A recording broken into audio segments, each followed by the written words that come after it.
मौर्य वंश जिसकी स्थापना चंद्रगुप्त मौर्य ने की थी। लेकिन क्या आप लोग जानते हैं कि मौर्य वंश के पूर्ववर्ती वंश नंद वंश की स्थापना किसने की? इसका प्रादुर्भाव कैसे हुआ? नंद वंश की शासन व्यवस्था कैसी थी और उस समय भारत का शासन कहाँ तक फैला हुआ था? तो आज की इस वीडियो में इसी के बारे में चर्चा करेंगे। 344 ईसा पूर्व इसी वर्ष सम्राट महापद्मनंद ने नंद वंश की स्थापना की। सम्राट महापद्मनंद भारतीय इतिहास का पहला ऐसा शासक था जिसने चक्रवर्ती सम्राट का गौरव प्राप्त किया था। सम्राट महापद्मनंद को केंद्रीय शासन पद्धति का जनक भी कहा जाता है। प्रेम कुमार मणि जी नंद वंश के बारे में बताते हुए कहते हैं, महाजनपदी राजतंत्रों में सत्ता पलट के लिए हिंसा और विश्वासघात धीरे धीरे साधारण चीज हो चुकी थी। सभी राजा हर समय हिंसा और विश्वासघात से डरे और सहमे हुए रहते थे। ये डर उन्हें अपने भाई बंधुओं, पुत्रों, अधिकारियों से लेकर बाहरी दुश्मनों तक से था। मगध के प्रथम राजवंश बृहद्रथ वंश के तीसरे राजा रिपुंजय की हत्या उसके मंत्री पुलक ने कर दी थी। बिंबिसार का हरेक वंशोपित्र हंता वंश के रूप में जाना जाता है, जिसमें लगातार 2 राजकुमारों ने अपने पिता राजाओं को वध करके सत्ता झपट ली थी। इस वंश ने लंबे समय तक शासन किया था, लेकिन इसके एक राजा महानंदिनी को शिशुनाग नाम के व्यक्ति ने अंततः उखाड़ फेंका और मगध की सत्ता हासिल कर ली। ये घटना 412 ईसा पूर्व की है। इसके बाद 412 ईसा पूर्व से 344 ईसा पूर्व तक मगध पर शिशुनाग वंश का राज रहा। शिशुनाग ने मगध की राजधानी पाटलिपुत्र से वैशाली में स्थानांतरित कर दी। इसके बाद नंदी बर्मन के राजकाज में एक बार फिर खूनी खेल शुरू हुआ। नंदी बर्मन के एक अधिकारी ने राजकाज और दरबार में अपना खास रुतबा बना लिया था और अंत में धोखे से राजा की हत्या कर दी। हत्या करने वाला और कोई नहीं था बल्कि महापद्मनंद था। सम्राट महापद्मनंद को एक राट सर्व छत्रांतक, एक छत्र पृथ्वी का राजा, भार्गव आदि नामों से जाना जाता है।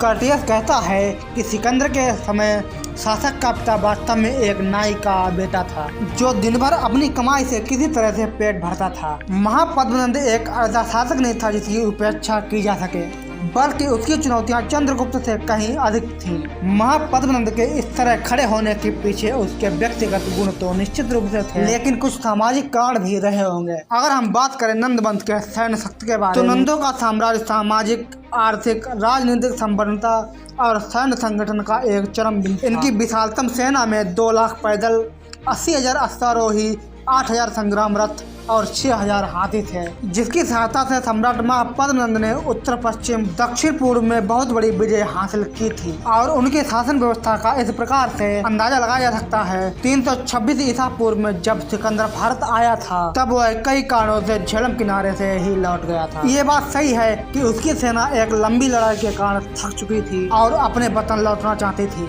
लेकिन एक मुख्य जो कारण था वो था नंद साम्राज्य की बड़ी सेना का विवरण, जिसे सुनकर उनके हाथ पांव कांप गए। जिससे एक बात स्पष्ट है कि सिकंदर मौर्यों से नहीं बल्कि नंदों से भयभीत होकर भागा था। और एक बात तो स्पष्ट है, मौर्य वंश की शासन व्यवस्था का मूल आधार नंदों के शासन व्यवस्था ही थी। विशाखदत्त के कृत्य मुद्रा राक्षस से ये बात स्पष्ट होती है कि स्वयं चाणक्य नंदराज के मंत्री राक्षस को ही क्यों चंद्रगुप्त का मंत्री बनाने के लिए उत्सुक थे, और अंत में इसकी सफलता भी मिलती है। इससे ये स्पष्ट होता है कि मौर्य काल में केवल राजा ही बदला था, शासन व्यवस्था और राजनीति नहीं। हालांकि चंद्रगुप्त मौर्य ने साम्राज्य विस्तार की नीति को जारी रखते हुए उसे पश्चिमोत्तर इलाके में हिंद कुश तक फैला दिया था, लेकिन ये विस्तार नंदों की तुलना में बहुत कम था। अगर हम बात करें नंदों के राजकोष के बारे में तो कहा जाता है कि इनके राजकोष में लगभग 99 करोड़ की अपार स्वर्ण मुद्राएं थी।